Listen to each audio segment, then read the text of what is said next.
दाऊद अपनी जिंदगी में हर जगह कामयाब था, अपने परिवार को छोड़ के। उसका परिवार एक बहुत बड़ा मेस था, उसका परिवार एक बहुत बड़ी गड़बड़ था। दाऊद का परिवार एक ब्लेस्ड परिवार नहीं था।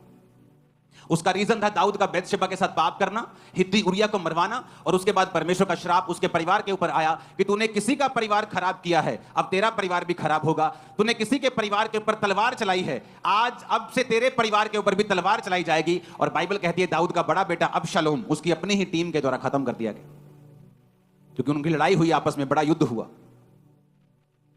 और उतनिया जो फिर दाऊद का दूसरा बेटा था, चौथा बेटा था, वो फिर कहने लगा अब मैं राजा बनूंगा।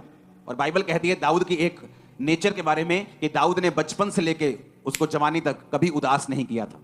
यह रीजन था उसका बेलगाम होने का।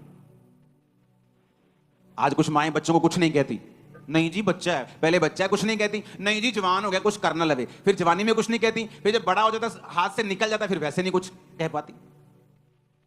पहले अपनी बेटी के पाप को छुपाती रहती, जब पाप सांप सपोला बड़ा होकर अजगर बन जाता है उनको भी निगल लेता है, फिर रोती हैं।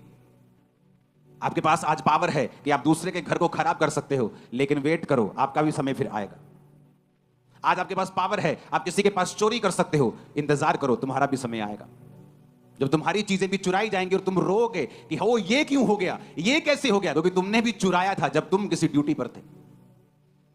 तो जब चुराते हैं तो तब आवाज नहीं आती, लेकिन जब न्याय होने वाला होता है, जब न्याय होता है, तब मालूम होता है कि मेरे साथ वो सब कुछ हो रहा है जो मैंने बोया था, वही मेरे परिवार के साथ हो रहा है जो मैंने दूसरे के साथ किया।